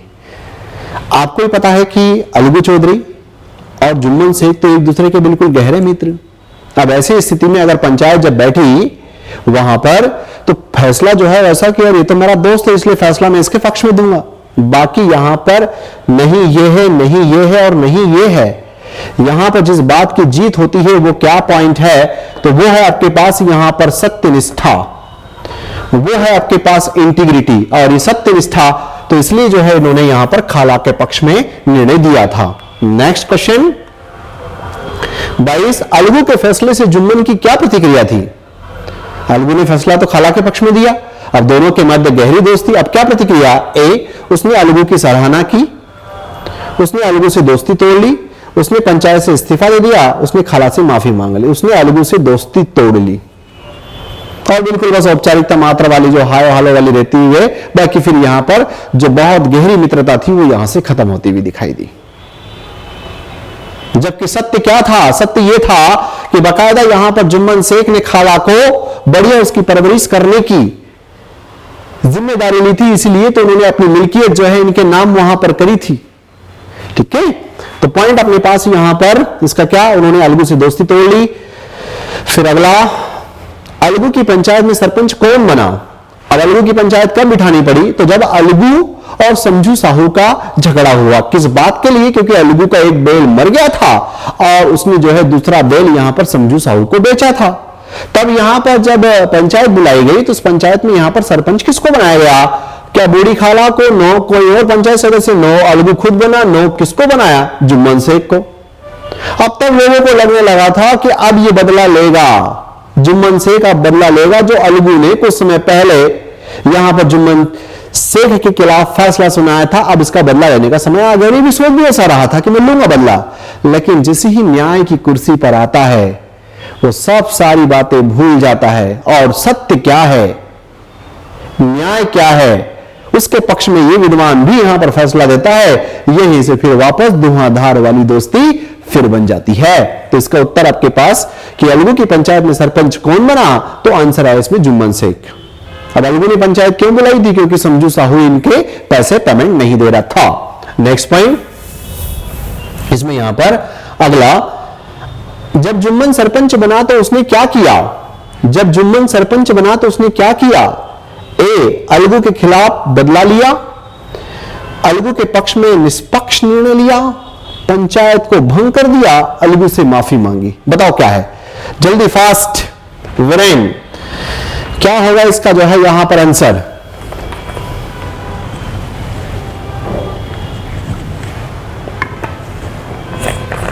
क्या है भाई? बिल्कुल अलगू के पक्ष में निष्पक्ष निर्णय दिया, जबकि जुम्मन को बाद में सरपंच बनने का मौका मिला था। पहला तो अलगू बना था और वहां से दुश्मनी हो गई थी। लेकिन न्याय न्याय होता है, निष्पक्षता निष्पक्षता होती है, तटस्थता तटस्थता होती है, सत्य सत्य होता है। इसलिए इसको कोई इतनी आसानी से डिगा नहीं सकता। तो इसका आंसर अपने पास यहां पर क्या है? वह है B for ball. Next point, Panch Parmeshwar कहानी से हमें क्या शिक्षा मिलती है? दोस्ती सबसे महत्वपूर्ण होती है, बदला लेना ही सबसे सही तरीका है, न्याय सबसे बड़ा धर्म है, पंचायतों को कोई महत्व नहीं होता। अब देखो पहला ऑप्शन देखो, 12 बज जाएगी यदि प्रश्न नहीं पड़ा हुआ होगा तो। अवसर बार बार नहीं मिलते, इसलिए प्रॉपर प्रकार का नॉलेज के साथ यहां पर अपनी टेस्टिंग जरूरी है। ऐसे प्रश्नों में आप ये लगाओ कहानी से क्या शिक्षा? दोस्ती सारे दोस्ती थोड़ी महत्वपूर्ण है। यहां तो एक दोस्त दूसरे दोस्त के खिलाफ जो दोनों बार सरपंच बनते हैं तब यहां पर न्याय की बात करते हैं, सत्यनिष्ठा की बात करते हैं। बिल्कुल, इसमें यहां पर आपका सही उत्तर क्या है कि न्याय सबसे बड़ा धर्म है, चाहे मेरा कितना भी सगा संबंधी, मेरा कितना भी दांत काटी रोटी क्यों ना हो। ठीक, नेक्स्ट पॉइंट, जुम्मन शेख और अलगू चौधरी की मित्रता किस आधार पर थी? वे बचपन के दोस्त थे। यस, उन दोनों की विचारधाराएं आपस में मेल खाती थी। यस, ए और बी। यस, इनमें से कोई नहीं, ए और बी दोनों, क्योंकि वे बचपन के दोस्त थे और उनकी विचारधाराएं भी एक दूसरे से मिलती जुलती थी। ठीक, चलता है नेक्स्ट प्रश्न की तरफ। जुम्मन शेख जब हज पर गए थे तो उन्होंने अपना घर किसके पास छोड़ा था? मतलब घर की देखभाल करने को किसको कहकर गए थे? उसकी पत्नी करीमन को, जुम्मन शेख की पत्नी करीमन, उनकी बूढ़ी खाला, अलगू चौधरी के पास, गांव के मुखिया के पास। तो इसका उत्तर आया आपके पास यहां पर अलगू चौधरी के पास। जुम्मन शेख जब जब घर से किसी काम से बाहर गया, चाहे हज की यात्रा पर गया और किसी काम के लिए गया, तो उसके घर की जिम्मेदारी संभाली अलगू चौधरी ने। अलगू चौधरी जब जब घर से बाहर किसी काम के लिए बाहर की तरफ गया, तब तब उसकी जिम्मेदारी किसने संभाली? तो जुम्मन शेख ने। ठीक है, ठीक है, चलते हैं नेक्स्ट पॉइंट, नेक्स्ट प्रश्न की तरफ। अगला पॉइंट अपने पास है यहां पर, प्रश्न है जुम्मन और अलगू की मित्रता कब से थी? ए, जवानी में बनी, बी, बाल्यकाल से थे, ये जब व्यापार करने लगे तब से थे, या फिर जब उन्हें पंचायत में भाग लिया? बाल्यकाल से ही एक दूसरे के दोस्त थे, है ना? तो इसका उत्तर अपने पास यहां पर क्या है? बी फॉर बॉल, बिल्कुल सही जवाब। अगला, जुम्मन शेख के पिता का नाम क्या था? ए, करीम शेख, बी, जुमराती शेख, सी, अहमद शेख और डी, अली शेख। बिल्कुल सही जवाब, बिल्कुल। इसका उत्तर जो है वो क्या जाएगा? जुमराती शेख। इसका आंसर जो है वह यहां पर जाएगा जुमराती शेख। जुम्मन शेख के पिता का नाम था, जू जुम्मन जू जुमराती, याद कहीं कहीं रह जाएगा। नेक्स्ट पॉइंट, अलगू चौधरी के पिता का शिक्षा को लेकर क्या विचार था? ए, पढ़ाई सबसे महत्वपूर्ण है, बी, गुरु की सेवा से ही विद्या मिलती है, सी, पैसे देकर विद्या प्राप्त की जा सकती है, शिक्षा की कोई आवश्यकता नहीं होती। बेटा जीवन में कभी इस बात को गुमान मत करना, है ना, कि पैसा देकर के तुम सब कुछ जो है खरीद सकते हो, ऐसा नहीं है पॉसिबिलिटीज। शिक्षा की कोई आवश्यकता नहीं होती, ये पॉइंट भी नहीं था। पढ़ाई सबसे महत्वपूर्ण है तो सही, पर इस पाठ के हिसाब से यहां पर बात क्या है, तो उन्होंने यहां पर अलगू चौधरी के पिता का शिक्षा को लेकर के क्या महत्व था, तो उसने कहा बेटा गुरु की सेवा कर, और यदि गुरु की सेवा अगर तूने करी है तो तेरे को विद्या जो है वो मिलती रहेगी। गुरु की सेवा से ही विद्या मिलती है। इस पाठ में पंच परमेश्वर में गुरु के महत्व को भी इस रूप में यहां पर लिया है। इसलिए बकायदा अलगू चौधरी भी यहां पर इनके घर में बहुत सारे जो है काम, जुमराती शेख के जो है बहुत सारे काम यहां पर किया करता था। यह है पहला दृष्टिकोण। और अभी तो यदि मान लो कि अगर आपके लिए आपके संगतकार ने अगर कुछ किया है, पता चला कहीं मिल गए, ऐसे मिल गए, यूं करेंगे, जबकि ये नहीं पता कि अगर इस संगतकार का सहयोग नहीं होता तो हम कहां होते, वो आप ही जानते हैं। नेक्स्ट पॉइंट, जुमराती शेख को किस पर अधिक भरोसा था? ये शिक्षक गुरु के रूप में अगर अपन बात करें तो नाम है जुमराती शेख को किस पर अधिक भरोसा था? अपने आशीर्वाद पर नहीं, अपनी विद्या पर नहीं, अपने धन पर नहीं। इस पाठ में कहा गया है कि जब अगर नहीं पढ़ते हैं दो मिला करके इनको सोटे, और पढ़ते भी थे पहले। अभी तो यह है कि जरा सा अगर ऐसे हाथ लगा दिए, वो मेरे बेटे को जो है वो चाटे ही चाटे मारे, जबकि हाथ बस केवल ऐसा गया होगा, वो भी नहीं गया होगा, तब भी इस प्रकार का काम चल जाता है। और यहां तो जुमराती शेख जिस बात पर विश्वास करते थे वो था सोटा निकाल करके दो, जिस यहां पर अगर नहीं पढ़ाई लिखाई कर रहा है ना। पर आज अगर आप तुम हम इस प्रकार के अगर सोटे की बात कर ले तो क्यों वीरेन, है ना, मामला गड़बड़ हो सकता है। तो आंसर यस। क्यों पुष्पा? बिल्कुल ठीक है। तो यहां इस पाठ के संदर्भ में इसका उत्तर क्या है? अपने सोटे या छड़ी पर। प्रश्न दमदार हैं। अपने साथियों को इस संगतकार की बातें जो है वो पहुंचाते रहिए, ये आप लोगों का धर्म बनता है। नेक्स्ट पॉइंट, पंच परमेश्वर रचना के अनुसार बूढ़ी खाला ने अपनी संपत्ति किसके नाम कर दी थी? अलगू चौधरी? बिल्कुल नहीं। गांव का मुखिया? बिल्कुल नहीं। दूर के रिश्तेदार? बिल्कुल नहीं। किसको? तो आंसर आया यहां पर जुम्मन शेख। यस, जुमराती शेख की संतान जुम्मन शेख के नाम पर जो है वो कर दी थी। और उसके बाद में फिर इस बूढ़ी खाला को मजा चकाना जो है इन दोनों पति पत्नियों ने चालू किया, करीमन और जुम्मन शेख ने। नेक्स्ट पॉइंट, संपत्ति मिलने के बाद जुम्मन और उसकी पत्नी का बूढ़ी खाला के प्रति कैसा व्यवहार हो गया? वे पहले से अधिक सेवा करने लगे? नहीं, वे इसके प्रति कठोर हो गए। वे उसे अलग घर में भेजना चाहते थे। वे उसकी संपत्ति बेचने की योजना बना रहे थे। व्यवहार इनका कैसा? कठोर, उपेक्षापूर्ण हो गया। पाठ में बताया है कि जब तक इन्होंने यहां पर ये साइन नहीं किया था, सिग्नेचर नहीं किया था, तब तक हलवा पूरी चला। जैसे ही साइन हुआ उसके बाद धीरे धीरे कन्नी काटना करीमन और ये जो है आपके पास यहां पर जुम्मन दोनों ने ही चालू कर दिया। नेक्स्ट पॉइंट, बूढ़ी खाला ने पंचायत बुलाने का निर्णय क्यों लिया था? क्या उसे पैसे चाहिए थे? नहीं। वह संपत्ति वापस लेना चाहती थी? नहीं। गांव वालों ने उसे पंचायत बुलाने को कहा। जुम्मन और उसकी पत्नी उसे सही नहीं रख रहे थे। बस इतना सा काम करना है कि जो एक बूढ़ी मां को जो थोड़ा बहुत खाना पीना जो समय से लगना है वो देना था, लेकिन वहां पर भी इन्होंने कन्नी काटना चालू किया। तभी जब एक बार कहती है जुम्मन के पास जाकर मैं पंचायत बोले बुला ले पंचायत। और उस समय इसको और बड़ा मजा आया था कि उस पंचायत में यहां पर जब अलगू चौधरी को जब उसका सरपंच बना दिया तब इसको लगने और लगा था कि अरे अब तो मेरा ही जो है, क्योंकि ये तो मेरा जिगरी यार है। पर उसको ये क्या पता कि जिगरी यार जब न्याय पंच परमेश्वर की यहां पर आकर के जब बैठेगा और सत्यनिष्ठा की बात करेगा तो वहीं से फिर कड़वाहट चालू। ठीक, इसका उत्तर क्या है अपने पास? D for ball. Next point, Jumman को विश्वास था कि पंचायत में कौन जीतेगा?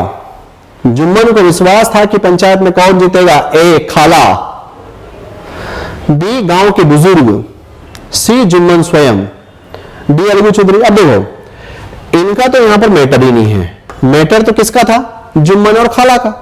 इसलिए जुम्मन को विश्वास था कि पंचायत में कौन जीतेगा, क्योंकि जुम्मन का प्रभाव ही इतना था, जुम्मन के गांव वाले ऋणी ही लोग इतने थे, और ऊपर से फिर सरपंच अलगू को बना दिया। तो अब तो लगने लग गया था कि अरे इस बूढ़ी खाला के कॉन्टेक्स्ट में कहां जाएगा, पर इसको विश्वास पंचायत में कौन जीतेगा, तो उसको लग रहा था कि मैं जीतूंगा। पर जीता कौन, खाला। धुआंधार प्रश्न है, धुआंधार प्रश्न है। जरा सा पढ़ने में यदि गड़बड़ कर दिया ना तो उत्तर क्या लगा दोगे। इसलिए प्रश्न की पूरी लाइन पढ़ करके ढंग से अवसर बार बार नहीं मिलते मेरे प्यारे दोस्तों। अगला पॉइंट, जुम्मन शेख और अलगू चौधरी में किस प्रकार की मित्रता थी, व्यवसायिक, पारिवारिक, गाढ़ी मित्रता, शत्रुता। बड़ी गाढ़ी मित्रता थी, गहरे दोस्त एक दूसरे को थे। ठीक है, चलता है नेक्स्ट पॉइंट की तरफ। जुम्मन शेख और अलगू चौधरी के बीच मुख्य रूप से कौन सा संबंध था, खान पान का, धर्म का, विचारों का मेल का, व्यापार का। खान पान नहीं था, धर्म भी अलग अलग थे, व्यापार का भी यहां पर कोई लेना नहीं, विचार दोनों के खूब मिलते थे अलगू चौधरी और जुम्मन शेख के। ठीक है, तो इसका उत्तर यहां पर क्या है, विचारों का मेल। जुम्मन शेख को शिक्षा किसने दी थी, ए उसके पिता जुमराती ने, बी उसके बड़े भाई ने, सी गांव के मौलवी ने, डी अलगू चौधरी ने। तो इसका उत्तर है आपके पास उनके पिता जुमराती ने, क्योंकि जुमराती शिक्षक हुआ करते थे। ठीक, नेक्स्ट पॉइंट, अलगू चौधरी ने गुरु जी की सेवा कैसे की, क्योंकि इनके पिता का, अलगू चौधरी के पिता का यह मानना था कि गुरु की सेवा करना ही सबसे बड़ा धर्म है, और अगर गुरु की सेवा करता गया तो तेरा काम ऑटोमेटिक होगा बेटा।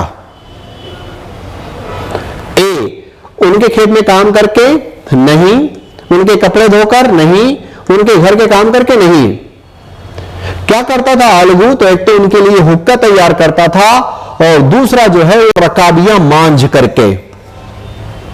आप लोगों से मेरा प्रश्न यह है, कमेंट बॉक्स में कमेंट लिखे, पंच परमेश्वर कहानी के संदर्भ में मुंशी प्रेमचंद साहब के द्वारा जो रकाबिया शब्द उपयोग किया गया है इसका अर्थ क्या होता है। कमेंट बॉक्स में इसका उत्तर चाहिए, कमेंट बॉक्स में इसका उत्तर चाहिए कि रकाबिया शब्द का मीनिंग क्या होता है। ठीक है, चले आगे, चलो। तो इसका उत्तर अपने पास यहां पर क्या गया, बी फॉर बॉल।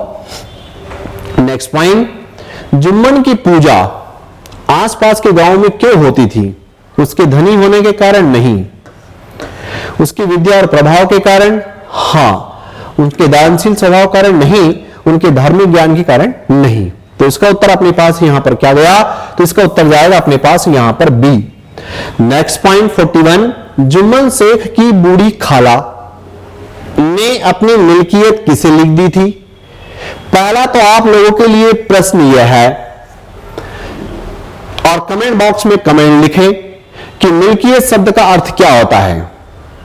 बिल्कुल सही, पर सब अपने अपने कमेंट्स यहां पर लिखें। मिल्कियत शब्द का, अपनी मिल्कियत किसे लिख दी थी, मिल्कियत शब्द का मतलब क्या होता है। ठीक, तो किसे लिख दी थी, अलगू चौधरी को, गांव के मुखिया को, सरकारी अधिकारी को, किसको, आंसर आया यहां पर जुम्मन शेख को। तो यहां पर अपने पास पॉइंट क्या गया, यह है आपके पास यहां पर पॉइंट बी, है ना। नेक्स्ट क्वेश्चन, दान पत्र की रजिस्ट्री होने के बाद जुम्मन और उसकी पत्नी का व्यवहार, जुम्मन और उसकी पत्नी करीमन का व्यवहार कैसा हो गया, और अधिक आदरपूर्ण, नो, पहला जैसा नहीं, अधिक प्रेमपूर्ण नहीं, कैसा, निष्ठुर, अपेक्षापूर्ण होगी, कौन क्या कर लेगा हमारा, ये गुमान था जुम्मन को। और फिर जब वो बूढ़ी खाला जब दर दर की ठोकरें खाकर इधर उधर न्याय के लिए जाती हुए पंचायत बुलाने की बात आती है, संध्या काल में एक पेड़ के नीचे जब पंचायत वहां पर बैठती है, जब अलगू चौधरी को सरपंच बनाया जाता है, तब वहां पर सारी चीजों फिर उसके पक्ष में निर्णय जाता हुआ दिखाई देता है। यहां पर किसके, तो आंसर आता है खाला। नेक्स्ट पॉइंट, खाला ने जुम्मन से क्या मांगा था, ए अपनी जमीन वापस, बी घर से अलग रहने की अनुमति, सी खर्च के लिए पैसे, और डी और अधिक सम्मान, है ना। तो अपनी जमीन तो उन्होंने वहां पर वापस मांगी नहीं, फिर यहां पर और अधिक सम्मान भी नहीं मांगा, घर से अलग रहने की अनुमति भी नहीं मांगी। वो कह रही थी कि बेटा एक काम कर, अगर तो पैसे नहीं दे पा, वो को नहीं कर पा रहा है, रोटे पानी जो है वो मेरा नहीं कर पा रहा है, तो मासिक जो मुझे एक लगता है वो दे दिया कर। बोले वो भी नहीं दूंगा। तो बोले यार मैंने मेरी मिल्कियत सारे तेरे नाम कर दी है और उसके बाद तू मुझे जो है मासिक खर्च देने से भी मना कर रहा है, तो अब मैं इस हालत में यहां पर पूरी तरीके से हूं बूढ़ी और अब कहां मैं काम पे जाऊंगी, ये तो सवाल नहीं उठता। ठीक है, तो उसका आंसर यहां पर था कि मंथली जो है, अगर कि ये तू रोटे पानी में से मैं अपना खा पका लूंगी, तो एक मंथली जो मेरा खर्चा लगता है वो दे दे। वो देने से भी मना कर दिया। तब फिर यहां पर खाला ने जगह जगह घूम करके पंचायत बुलाने का फैसला किया। नेक्स्ट पॉइंट, जुम्मन ने खाला की मांग पर क्या प्रतिक्रिया दी? जुम्मन ने खाला की मांग पर क्या, उन्होंने तुरंत पैसे दे दिए? नहीं दिए। इसने उन्होंने गुस्से में इनकार कर दिया। उन्होंने अपनी पत्नी से पूछने के बाद निर्णय लिया। खाला ने कहा मैं पंचायत बुलाऊंगी, बोलिए बुला ले। उन्होंने पंचायत करने की सलाह दी, बोले जा पंचायत कर ले, क्योंकि इसका यह था कि मेरा और मेरे पिताजी का इतना रुतबा है और हमारा इतना प्रभाव है कि ये सब, ये जो आसपास के जितने हैं सब हमारे ऋणी है, हमारा कौन हमारे विपक्ष में फैसला सुनाएगा। लेकिन वो क्या पता कि इसकी जो इसके साथ गहरी दोस्ती थी अलगू के साथ, वही जब उसका सरपंच बनेगा और उसने न्याय और सत्यनिष्ठा की बात करते हुए इसके खिलाफ फैसला सुना दिया जुम्मन के। ठीक, नेक्स्ट पॉइंट, चले आगे। अगला प्रश्न है, पंचायत में जीतने को लेकर जुम्मन को इतनी उम्मीद क्यों थी? वह बहुत ताकतवर था। ए, गांव के लोग उनके अनुग्रहों के ऋणी थे। बी, पंचायत के लोग उन्हें पसंद करते थे। सी, खाला का कोई समर्थक नहीं था। डी। अब देखो क्या होता है कि जब भी अगर आप कहीं पर भी रहो, कुछ आपके दुश्मन होते हैं और कुछ आपके मित्र होते हैं। तो यहां पर बात आई इसमें कि वो ताकतवर था, ये नहीं था, पंचायत के लोग पसंद नहीं करते थे, कोई समर्थक नहीं था, इस प्रकार कोई बातें नहीं थे। गांव के लोग उनके अनुग्रहों के ऋणी थे, इसलिए उसको ऐसा लग रहा था, है ना। चले नेक्स्ट पॉइंट, पंचायत की बैठक कहां आयोजित की गई? पंचायत भवन में। ए, बी एक खेत में, सी एक पेड़ के नीचे, डी मंदिर में। एक पेड़ के नीचे संध्या काल के समय पर जब पक्षी भी उस पेड़ पर आकर के चाव चाव चाव करना चालू करते हैं, तब वहां पर संध्या काल में आकर के पंचायत जो है बैठती थी, दोनों के समय। ठीक है, तो इसका उत्तर क्या जाएगा? एक पेड़ के नीचे, बिल्कुल सही जवाब। नेक्स्ट पॉइंट, जुम्मन शेख ने पंचायत के लिए कौन कौन सी तैयारी की थी? ए, फरज बिछाना, भोजन तैयार करना, ये काम तो उसने नहीं किया। ढोल बजवाए, नहीं किया। उसने पानी, इलायची, हुक्का, तंबाकू आदि का प्रबंध कर दिया और उसको लगने लगा कि बस ये सब प्रबंध कर दो, ये पान, इलायची, ये हुक्का, तंबाकू लेंगे और फैसला अपने पक्ष में आ जाएगा। ठीक है, तो इसका उत्तर क्या है? इसका उत्तर है आपके पास बी। नेक्स्ट पॉइंट, जुम्मन की खाला ने पंचायत में क्या शिकायत की? जुम्मन ने उसका घर छीन लिया, जुम्मन ने उनके साथ अन्याय किया और ठीक से भोजन नहीं दिया, जुम्मन ने पंचायत के फैसले को मानने से इनकार कर दिया, जुम्मन ने उनके खिलाफ मुकदमा दायर किया। तो जुम्मन ने उसके साथ अन्याय किया और ठीक से भोजन देने से भी उसने मना कर दिया। बिल्कुल सभी लोगों का, मनीष, मनीषा, गणेश, रमेश, सोमेश, आप सभी लोगों का उत्तर सही है ना। चले आगे की तरफ। तो ये अगर ये करता रहता तो कोई दिक्कत ही नहीं आती, लेकिन उसने भोजन देने से भी कहीं ना कहीं मना किया। नेक्स्ट पॉइंट, जुम्मन की खाला ने सरपंच के रूप में किसे चुना? जुम्मन की खाला ने सरपंच के रूप में किसे चुना? रामधन मिश्र को? नहीं। स्वयं जुम्मन को? नहीं। गांव का पटवारी? नहीं। अलगू चौधरी को। और जैसे ही अलगू चौधरी का नाम यहां पर आया, ये बिल्कुल खिलखिला गया कि अरे मेरा बचपन का दोस्त, मेरा यार जो है सरपंच बन गया है। तो जब अगर मेरा सरपंच मेरा यार मेरा दोस्त है तो निर्णय किसके पक्ष में लेगा? ठीक है, तो बड़ा खुश हुआ, अरे मैं भी बिल्कुल उज्र करता हूं, मैं भी उज्र करता हूं, बिल्कुल चलिए मैं भी इनको मानता हूं कि हाँ इन्हीं को बना लीजिए, कोई दिक्कत की बात नहीं है। पर यहां था न्याय, यहां थी सत्यनिष्ठा, यहां थी नैतिकता, यहां था सत्य। और इन बातों को ध्यान में रख करके इस व्यक्ति के द्वारा निर्णय लिया गया। पहले तो बड़ा संकोच कर रहे थे कि मेरी दोस्ती है, हमारे में आपस में बुराई हो जाएगी, लेकिन फिर भी चूंकि पंचायत बैठ गई, सरपंच चुन ली गया, तो फिर न्याय की बात करनी पड़ी। अगला पॉइंट, अलगू चौधरी ने किस आधार पर फैसला सुनाया? जुम्मन को अपनी गलती माननी चाहिए, ए। खाला को अपनी जायदाद वापस मिलनी चाहिए, बी। खाला को मासिक खर्च मिलना चाहिए या हिब्बानामा रद्द किया जाए, सी। और डी, खाला को गांव छोड़ देना चाहिए। जुम्मन को गलती मानने के लिए नहीं कहा, अपनी जायदाद वापस मिलनी चाहिए नहीं कहा, गांव छोड़ देना चाहिए नहीं कहा। इसमें यहां पर अलगू ने कहा खाला को मासिक खर्च मिलना चाहिए। अगर मासिक खर्च नहीं देगा तो हिब्बानामा रद्द किया जाए। आप लोगों से प्रश्न ये, मेरे प्यारे भाइयों, मेरे प्यारे साथियों, हिब्बानामा शब्द का अर्थ क्या होता है? पंच परमेश्वर पाठ के संदर्भ में कि हिब्बानामा रद्द किया जाए, हिब्बानामा शब्द क्या है? कमेंट बॉक्स में जरूर लिखें इसमें यहां पर कि हिब्बानामा शब्द का मीनिंग ये होता है। उम्मीद करते हैं आपसे कि आप सभी लोग जो है इस पर यहां पर लिखेंगे। नेक्स्ट पॉइंट, जुम्मन का अलगू के फैसले पर क्या प्रतिक्रिया थी? जुम्मन की अलगू के फैसले पर क्या प्रतिक्रिया थी? उन्होंने फैसले को सहर्ष स्वीकार कर लिया, उन्होंने पंचायत छोड़ दी, उन्होंने अलगू को धोखेबाज माना और बदला लेने का सोचने लगा, उन्होंने गांव छोड़ दिया। तो यहां पर जब अगर अपन देखें तो उन्होंने अलगू को धोखेबाज मान लिया। देखो कैसा कभी कभी यह है कि सत्य और न्याय की बात करने पर भी, सत्य और न्याय की बात करने पर भी कैसी जो है दुश्मनी बढ़ जाती है। अलगू को धोखेबाज माना और बदला लेने का सोचने लगा। और जब यहां पर अलगू चौधरी का जब बेल मर जाता है, तब यहां पर अलगू चौधरी का जब बेल मर जाता है तो अलगू चौधरी की जो चौधराइन होती है, जो पत्नी होती है, वो कहती है कि जरूर जो है जुम्मन ने ही अपने बैल को जहर खिला दिया होगा, इसलिए अपना बैल मर गया। और ये भी ठीक है। फिर यहां से जब ये बात आगे की तरफ बढ़ी कि चूंकि अब अलगू के पास एक ही बैल बचा था, उस जब बैल को समझू साहू को बेचा और समझू साहू जो है वो पैसे नहीं दे रहा था, तब फिर पंचायत बुलानी पड़ी। तब फिर वहां पर जुम्मन को जब सरपंच बनाया गया तो इसने कहा कि अब मैं इससे बदला लूंगा। पर जैसे ही वो सरपंच की कुर्सी पर बैठा, न्याय की कुर्सी पर बैठा, फिर उसने वहां पर वही सत्यनिष्ठा का पालन करते हुए फैसला सुनाया कि सत्य क्या है।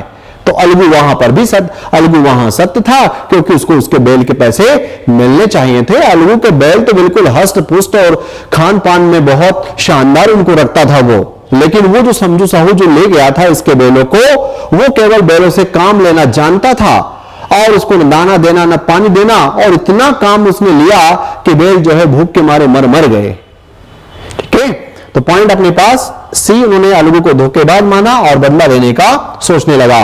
अगला पॉइंट, पंचायत में रामधन मिश्र की क्या भूमिका थी? वे जुम्मन के समर्थक थे, वे खाला के पक्ष में थे और अलगू के फैसले की प्रशंसा की, वे तटस्थ रहे, उन्होंने पंचायत का बहिष्कार किया। वे खाला के पक्ष में थे क्योंकि यहां पर भी न्याय खाला का ही था। भाई जब तुमने मिल्कियत सब कुछ लिखवा लिया है और बूढ़ी मां जब अगर तुम्हारे से भोजन मांग रही हो, तुम देने में मना कर रहे हो, तो ऐसी स्थिति में यहां पर रामधन मिश्र भी खाला के पक्ष में ही था और अलगू ने जो फैसला सुना उसकी प्रशंसा की कि दोस्ती अपनी जगह, न्याय अपनी जगह, सत्यनिष्ठा अपनी जगह। तो इसका उत्तर अपने पास यहां पर क्या जाएगा? वो है बी। नेक्स्ट पॉइंट, खाला ने अलगू चौधरी को क्या समझकर सरपंच बनने के लिए राजी किया? क्या समझाकर सरपंच बनने के लिए राजी किया? क्योंकि पहले मना कर गया था कि अरे यार मेरा दोस्त यार जुम्मन, और तुम मुझे वहां पर उसमें सरपंच बना रही हो, मेरे उससे जो है वहां पर भेदभाव हो जाएगी। तो मैं तो आऊंगा, खाला में जरूर आऊंगा वहां पर पंचायत में, लेकिन मैं सरपंच नहीं बनूंगा। तब खाला ने क्या कहा? दोस्ती के लिए कोई अपना ईमान नहीं बेचता। जैसे ही ये बात खाला ने अलगू चौधरी को कही तो अलगू चौधरी को समझ में आ गया कि नहीं, जाना पड़ेगा और जो निष्पक्ष न्याय और सत्यनिष्ठा की बात होगी उसको करना पड़ेगा। ठीक है, पंच को हमेशा पक्षपात करना चाहिए, जुम्मन की बात माननी चाहिए, केवल औपचारिकता होती नहीं। खाला ने कहा दोस्ती अपनी जगह है, दोस्ती के लिए क्या तुम अपने ईमान बेचना चाहते हो? बस यहां से उसको समझ में आ गया। यही तो है पाठ की बातें। आप जो कक्ष में यहां पर बच्चों के समक्ष हैं, बच्चों को आप क्या सिखाओगे बताओ? ये में रट कुंजी में से उत्तर नहीं। ऐसे पाठों के पढ़ाने का कोई सेंस नहीं रह जाता है। मेरे लाल होन, मेरे प्यारे साथियों, अगर प्रोफेशन को अपनाया है तो उसमें जिंदा दिली से आप उनके लिए मेहनत भी करना और उनको इस प्रकार से वहां पर ज्ञान भी देने का प्रयास करना, है ना। अगला पॉइंट, अलगू चौधरी और जुम्मन की दोस्ती पर पंचायत के फैसले का क्या प्रभाव पड़ा? उनकी दोस्ती और गहरी हो गई। अब वे केवल शिष्टाचार निभाने लगे, वे पंचायत में फिर से मिले और दोस्त बन गए। जुम्मन से अलगू से माफी मांग ली। बेसिकली प्रश्न ऐसा है कि अलगू चौधरी और जुम्मन की दोस्ती पर जुम्मन और खाला के पक्ष में जो मैटर था उससे जो है वहां पर इन पर क्या प्रभाव पड़ा, ऐसा है प्रश्न पूरा। तब वहां पर कहेंगे क्योंकि अलगू चौधरी ने खाला के पक्ष में जब निर्णय दे दिया, फिर अब यहां पर यह है कि केवल शिष्टाचार निभाने लगे, बाकी गहरी दोस्ती इनकी यहां पर खत्म हो गई। ठीक है। अगला प्रश्न, पंच परमेश्वर कहानी का मुख्य संदेश क्या है? क्यों बता रहे हैं आप लोगों को? ये हिंदी नॉर्मल नहीं है, ये साहित्य, ये रचनाएं नॉर्मल नहीं है। देखा जाता है कि आप इसको कितना उतारते हैं। दोस्ती हमेशा न्याय से ऊपर होती है। पंचायत में जो फैसला लिया जाए उसे मानना आवश्यक नहीं है। न्याय और सत्यनिष्ठा व्यक्ति के निजी संबंधों से ऊपर होता है। पंचायत हमेशा अमीरों के पक्ष में होती है। ये नहीं है, ये नहीं है। अब देखो ये ऑप्शन कितने नियर के हैं। थोड़ा सा यदि बेटा तेरे को पढ़ते नहीं आया ना तो भी तो तेरी फाइल निपट जाएगी। तूने अगर इसको गलत ढंग से पढ़ लिया, जल्दी जल्दी पढ़ लिया तो लोगों को रहा दोस्ती हमेशा न्याय से ऊपर होती नहीं। न्याय हमेशा दोस्ती से ऊपर होता है। न्याय और सत्यनिष्ठा व्यक्ति के निजी संबंधों से ऊपर होती है, ऊपर होता है। तो ये पॉइंट आपके पास यहां पर क्या जाएगा? बिल्कुल सही जवाब। इसका उत्तर है अपने पास यहां पर सी। नेक्स्ट पॉइंट, अलगू चौधरी ने बटेसर से कैसे गोई मोल ली थी? गोई इट मींस यहां पर कैसी बैलों की जोड़ी मोल ली थी? ए कमजोर बैलों की, बी पछाई जाति के सुंदर बैलों की, सी देसी नस्ल के छोटे बैलों की, डी विदेशी नस्ल के बैलों की, पछाई जाति के सुंदर बैलों की। और फिर इसने भी, अलगू चौधरी ने भी इनकी खूब सेवा की, लेकिन न जाने क्या हुआ कि एक दिन इनके बैल की मृत्यु हो जाती है और फिर एक बैल समझू साहू को बेचना पड़ता है। तो इसका उत्तर क्या है? पछाई जाति के सुंदर बैल। अगला पॉइंट, अलगू चौधरी के बैल की मृत्यु के बाद जुम्मन ने किस बात का संकेत किया? बैल की मृत्यु प्राकृतिक कारणों से हुई, बैल बहुत बुरा हो गया था, अलगू ने बैल को अच्छे से नहीं रखा, यह दगाबाजी की सजा है। देखो दुश्मनी कितनी बढ़ गई। बोले इसने मेरे साथ दगाबाजी की। किसने? अलगू ने। कौन कह रहा है? जुम्मन कह रहा है। क्यों? क्योंकि उसने खाला के पक्ष में निर्णय दिया। अरे भाई निर्णय दिया तो सत्य की बात थी, न्याय की बात थी, सत्यनिष्ठा की बात थी, तो क्यों नहीं देगा? पर ये क्या मानने लग गया कि इसको दगाबाजी की सजा मिल गई। करीमन और ये बहुत खुश हुए, जुम्मन और करीमन, कि दगाबाजी की सजा है। और इधर वाले भी सोचने लगे कि मैंने जो है इसके खिलाफ यहां पर फैसला सुनाया और खाला के पक्ष में न्याय की बात कर दी, सत्यनिष्ठा की बात कर दी।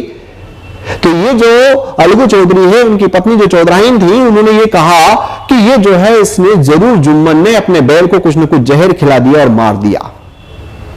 पर ऐसा यहां पर कुछ भी नहीं था, है ना। चलो तो इसका उत्तर क्या है अपने पास? पॉइंट यहां पर B. Next point, Algu Chaudhary और उनकी पत्नी को बैल की मृत्यु का संदेह किस पर था? गांव के मुखिया पर? नहीं। साहू जी पर? नहीं। जुम्मन पर? हां। करीमन पर? नहीं। करीमन तो उसकी पत्नी है, तो मैंने यहां पर जिस पर इनका फोकस था वो था कौन? आंसर है कि जुम्मन ने कुछ न कुछ गड़बड़ कर दी। नेक्स्ट पॉइंट, अलगू चौधरी ने बैल क्यों बेचने का निर्णय लिया? इसलिए कि दो में से एक मर गया था। अब एक के सारे काम नहीं होता था, अब दूसरे के पास एक था जो एक से गाड़ी को हाँकने का काम करता था। अब इसको लगा कि यार अच्छा है, चलो अलगू के पास एक है तो मैं इसको यहां पर ले लेता हूं और बाद में इसको पैसे चुका दूंगा, क्योंकि एक बैल से काम कम हो रहा था। जब दो हो जाएंगे तो मेरा शहर से जो है वो सामान लाना करना अच्छा हो जाएगा और मैं ज्यादा ज्यादा जो है सामान बेच पाऊंगा। बैल बहुत बुरा हो गया था, बैल बहुत महंगा था, बैल बहुत ज्यादा खाता था। बैल मतलब बैल के बिना अकेला बैल किसी काम का वहां पर नहीं था। अलगू को फिर वापस बैल चाहिए था, तो फिर उसने वहां पर समझू साहू को बेचने का निर्णय लिया था, है ना। चले, उम्मीद करते हैं कि इस प्रकार के प्रश्नों में आपको मजा आ रहा होगा और यह आपका संगतकार आपके लिए यहां पर क्वालिटी वाले प्रश्न बना रहा है, ताकि मेरे प्यारे साथियों, किसी प्रकार के मेरे प्यारे दोस्तों को जो है किसी प्रकार की कोई दिक्कत न जाए। चलें आगे। अगला ये प्रश्न हो गया था, क्यों? बिल्कुल हो गया। अगला पॉइंट 60, समझू साहू ने बैल खरीदकर उससे क्या काम लिया? खेती का काम नहीं, गाड़ी में जोतकर सामान ढोने का काम, मेले में प्रदर्शन के लिए रखा उसे दूसरे व्यापारी को बेच दिया, नहीं, गाड़ी में जोतकर सामान ढोने का काम। और इतना खड़ूस वाला था कि बैलों को दाना पानी कुछ नहीं खिलाना, बस काम काम काम ले जाना। और एक बार यही होता है कि रात में जब उधर से 3 ट्रिप तो उसने डाल दी और चौथी ट्रिप के लिए और गया और सामान से उसमें बहन कर सब तेल वेल और शक्कर और सब सामान गुड़ और भर करके उधर से ले आया। और जब वहां पर उसने भर करके लाया, आधी दूर तक बैल आया, फिर यहां पर बैल थक गया, फिर बैल को भयंकर मारता है, फिर बैल थोड़ा सा उड़ गया क्योंकि बैल भी बड़ा पानी वाला था। इस बार में बताया गया बैल बड़ा पानी वाला था, वो बिल्कुल वहां पर किसी प्रकार सहन नहीं करता। फिर वो चला, फिर जो है उसको वहां पर थक गया, फिर वो पड़ गया, उसके बाद भी, और बैल मर गया उसके बाद भी समझू साहू उसको मारे ही जा रहा है, मारे ही जा रहा है, मारे ही जा रहा है। तो उसको समझ में आया कि अंततः रात हो गई है और रात के साथ साथ में ये बैल की मृत्यु ही हो गई भूख और भोजन की वजह से। तो फिर उसने यहां पर सोचा कि एक काम करता हूं, यहीं पर मैं रात भर सो लेता हूं, क्योंकि अब तो आसपास आस पड़ोस दूर दराज में कहीं कुछ नहीं दिखाई दे रहा था। और इसके पास पैसों की पोटली को अपनी कमर से बांध लिया और सामान को वहां पर रख लिया। जैसे ही सुबह हुआ, रात भर 2-2:30 बजे तक तो वो अपनी उसकी सहायता से जगता रहा, लेकिन 2:30-3 बजे के आसपास नींद लग गई। जैसे ही नींद लगी, समझू साहू के ये जो है यहां पर पैसों की पोटली बनी थी, कोई छोड़ करके ले गया, तेल के डिब्बे भी कोई उठा करके ले गया। फिर यहां से जो है लड़ाई झगड़ा भयंकर चालू होता है। और जो समझू साहू ने बैल जिससे अलगू चौधरी से लिया था, उसको बैल जब वापस देना था तो बैल देने का और जो पैसे उसको देना था, पैसे देने से मना कर दिया कि तूने मेरे को खराब बैल दिया। अरे खराब बैल थोड़ी दिया, अच्छा हस्त पुष्ट वाला बैल, मजबूत बैल दिया था।